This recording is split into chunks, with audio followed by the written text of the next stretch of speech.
Shepherd's pie. Sounds like I'm doing a really traditional dish, but you know me, Mike. Oh, what are you doing to shepherd's pie? It's shepherd's pie, Joe. I know, but this is such a classic family favourite. I'm going to sneak some veg in there, okay? That's all right, that's all right. I can give you that.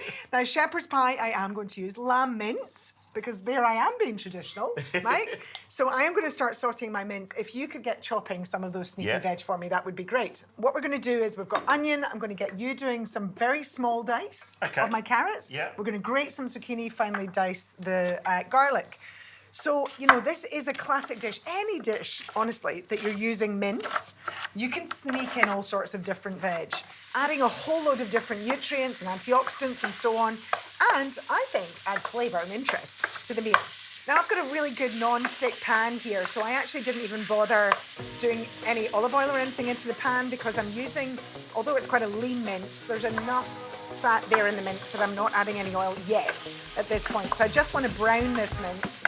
And I am going to add just a pinch of salt here to my mince, and then we'll just get that finished browning off, and then we'll come back to our veggies.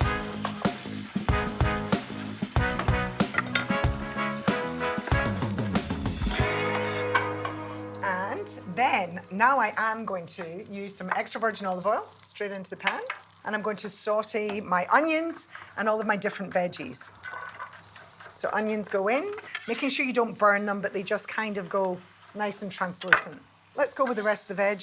Mike, pop in the carrot, the garlic, and then we can grate the zucchini.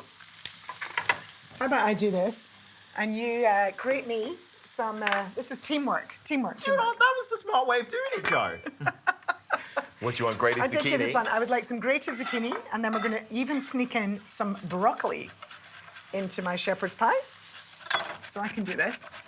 And just take off the florets and then just chop them really small. And you can hide them completely by doing them really small or leave them as little broccoli chunks. Whatever you think your family are going to enjoy. If you have to hide them, hide them. Touch more salt in here. That's lovely. And then we just want to saute the vegetables down, get rid of some of the liquid, let that evaporate, let it just come all together before we start adding our sauces. So I'm using about half the head of this broccoli. So, Mike, you could get going with my mash, if you like. Okay, yeah. So What do you want me to do? can I tell you my other little sneaky thing? I don't know if you're going to hate this or love me for this, but we're going to do the mash with the skin on the potatoes.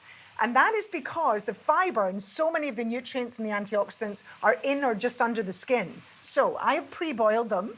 You're looking uncertain, Mike. Just go with me in this. I can hear Gordon in this ear and like Michelle Roux in this ear going, Mike. Gordon's a dad too. I bet he does you are the boss today.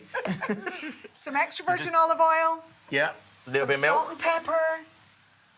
Little bit of milk, but I don't want it to be too wet. So, okay, you know, just test it. Touch of that.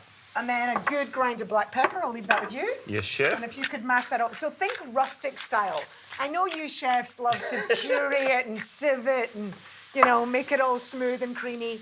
I want it rustic, you know, crunchy and little crunchy bits on the top, you know, so it doesn't matter if the skin's in there. So into my pan now, along with my veggies, I'm just going to pop my tomato paste and just kind of fry that off a little bit in the bottom of the pan before mixing it through. And then I'm going to use one of the most mispronounced ingredients in cooking, would you say? What is it? Worcester sauce. Oh, how do you say it? Worcester sauce. Worcester sauce? Yeah. I love it. Like, for me, it was the British fish sauce. Absolutely. Do you know what I mean? Like, kind of what we both grew up in Britain. Yeah, so. absolutely. Great umami. Gives you a real nice depth of flavour. So my meat is going back in the pan. I can pop that over there with you. And then if you could pass me the stock, right? Mm-hmm. I'm just going to put a little chicken stock in here.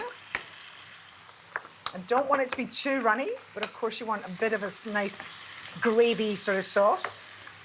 And we're just going to thicken the sauce a little bit. I'm going to ask you for another teaspoon. Mm-hmm. And I'm popping in some peas, just because I haven't got enough veg yet, and some corn. And we are about ready to start assembling into our baking dish. So I like to do it in a clear dish so that you can really see all the different layers. we're going to put in our meat and veggie mix. I love the look of that sauce. You know, you could even do this version, simmer it for a little longer on the stovetop and just serve it with mash or serve it with rice or pasta or quinoa or anything. And mash goes on top. There you go. And if I do that, maybe you could grab a fork. Yeah. And then the easiest way I find is just to use a fork to kind of level it out and make it kind of really nice and rough on the top. Yeah. This is now ready to go into a really hot oven, so about 200 degrees, for 20 to 25 minutes, just so it nicely browns up on the top. The sides should be bubbling nicely, and then it is good to go. How good does that look? Oh, I mean, I just want to put my fork in it. yeah, it's comfort food, isn't it? It's comfort food. It just makes me think of cosy winter nights at home. So you get that lovely crunchy, you know, we always used to fight over who got the Crispy crunchy mash. potato top. Yeah. Yeah, so just take a lovely spoonful out. You get the mash on top, all those veggies underneath with the meat.